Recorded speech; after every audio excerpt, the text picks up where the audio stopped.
అట్లా కాదు.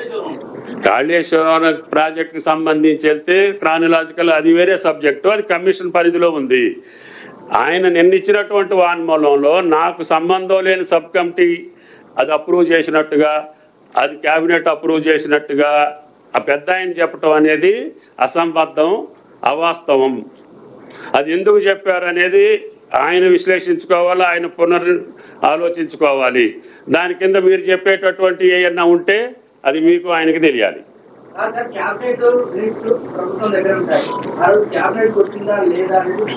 అది వచ్చింది చూపించమంటున్నా కదా,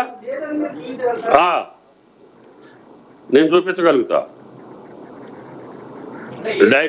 డైరెక్ట్గా ఎగ్జిక్యూటివ్ ఆర్డర్ తోటి అది ఎగ్జిక్యూట్ అయ్యింది. ఓన్లీ రివైజ్డ్ ఎస్టిమేట్స్ మాత్రం క్యాబినెట్కి వచ్చినాయి 3 సంవత్సరాల తర్వాత. చేసేది ప్రెస్ మీట్లో చెయ్యం, బహిరంగంగా చెయ్యం. మాకు కూడా మీకు మాదిరి కొంత నియమావళి ఉంటుంది కదా. ఇదే లేదు, రాలేదు, ఉంది. మా రికమెండేషన్స్ ఉన్నాయి, రేపు కమిషన్కి పంపిస్తా. ఆయన ఇంటెన్షన్ నన్ను అడగలేదు. ఆయన అంత కాడికి వెళ్ళి ఎందుకు చెప్పాడు అనేదే ఇప్పుడు అసందిగ్ధం కదా. అందుకనే అంత గౌరవప్రదంగా ఉండే వ్యక్తి కూడా ఆ రకంగా ఎందుకు చెప్పాడు అనేది మీకు నాకు అర్థం కాని సమస్య. మీలో కొంతమందికి తెలిసి ఉంటే నాకు తర్వాత చెప్పండి. ప్రాణహిత ప్యాకేజీలకు సంబంధించి ఉంది. ఆ ప్రాజెక్టులలో ప్రాణహిత ఉంది, దేవాదుల ఉంది, కాంతాలపల్లి ఉంది, ఫ్లడ్ ఫ్లో కెనాల్ ఉంది. ఆ 4 మీద ప్యాకేజీల వారిగా ఇది ఎట్లా చేస్తే మంచిది, ఇది ఎట్లా చేస్తే మంచిది, ఇది ఎట్లా చేస్తే మంచిది అని మాత్రమే మేము ఇచ్చాం. ఇంకా 2 ప్రభుత్వాల్లో ఉన్నా.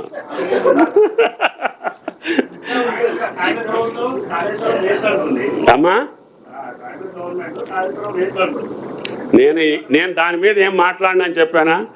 దాని మీద కమిషన్ రిపోర్ట్ తర్వాత ఏం చెప్పాలో, లేకపోతే ఆ సందర్భం వచ్చినప్పుడు ఏం చెప్పాలి. ఇది కేవలం రాజేంద్ర గారు ఇచ్చినటువంటి నా పేరు ప్రస్తావించి దీనికి సంబంధం లేనటువంటి సబ్ కమిటీని తీసుకొచ్చి దీనికి అంటగట్టాడు కాబట్టి, క్యాబినెట్కి రాని సబ్జెక్ట్ను కూడా క్యాబినెట్లో అప్రూవ్ అయిందని చెప్పి పెద్ద అబద్ధం ఆడాడు కాబట్టి, ఆయన అంత అబద్ధం ఆడటానికి నాకు ఇప్పటికీ అర్థం కాక మీకు కూడా చెప్పలేకపోతున్నా. అంతేనా? మరి అసలు పెట్టకుండా ఎందుకు ఆడిండని.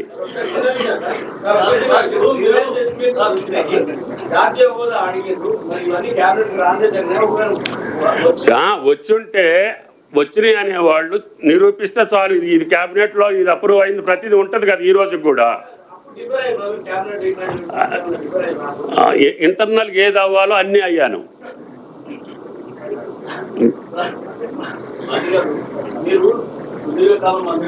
ఇదే రంగానికి సంబంధించి ఏ పర్మిషన్ లేదు, క్యాబినెట్ లేదు, డిపిఆర్ లేదు, ప్రాజెక్ట్ 3.5 ఏళ్లలో రికార్డు స్థాయిలో పూర్తి అయిందని అప్పుడు మీ మధ్యలో నేను కూడా చెప్తున్నాను, పార్టిసిపేట్ చేస్తున్నాను. అసలు ఎట్లా జరుగుతుంది సార్ ఇవన్నీ? మీరు కూడా సుదీర్ఘకాలం ఈ పనిలోనే ఉన్నారు కదా.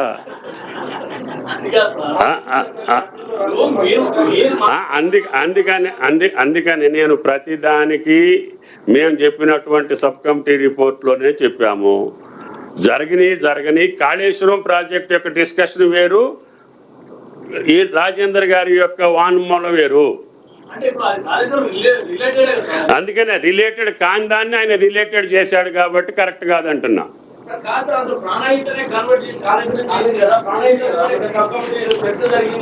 ప్రాణాయతలో ఆ రోజుకి పిలిచినటువంటి టెండర్స్, ఆ రోజుకున్నటువంటి పెండింగ్ వర్క్స్, వాటి మీద చర్చ జరిగింది. వాటిని ప్యాకేజ్ వైజ్ గా మేము రిపోర్ట్ ఇచ్చాము. 4 ప్రాజెక్టులకు సంబంధించిన ప్యాకేజ్ వైజ్ గా ఏం చేస్తే ఏం చేయొచ్చో అధికారులు చెప్పిన దాన్ని విశ్లేషించి ప్రజలకు నష్టం రాని రీతిలో మేము ఇచ్చినటువంటి రిపోర్ట్ మీ ముందు ఉంచుతాము ఆఫ్టర్ కమిషన్కి ఇచ్చిన తర్వాత.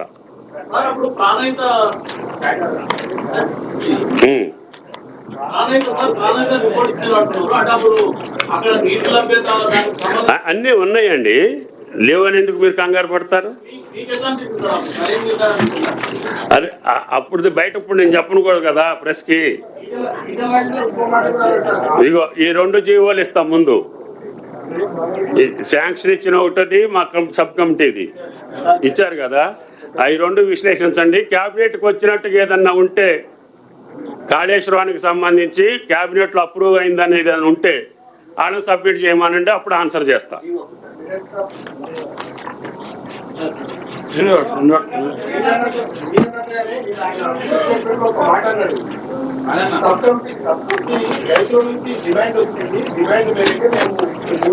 నిర్మాణం జరిగింది, రాష్ట్ర ప్రజలు చేసుకుంటే ఆ నిర్మాణం చేపట్టాలని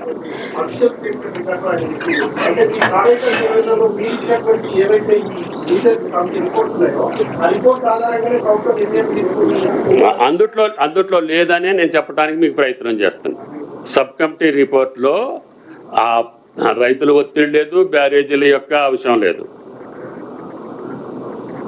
అందుకని నేను ఆయనది డిఫర్ అయ్యేది ఎక్కడంటే, సబ్ కమిటీ వేసింది ఎందుకు, మనం చెప్పింది ఏంటి, నువ్వు చెప్పేది ఏంటి? క్యాబినెట్కి రాని దాన్ని క్యాబినెట్ అప్రూవ్ చేసినావు అని నువ్వు ఎందుకు చెప్తున్నావు? దానికి కారణం ఏంటి?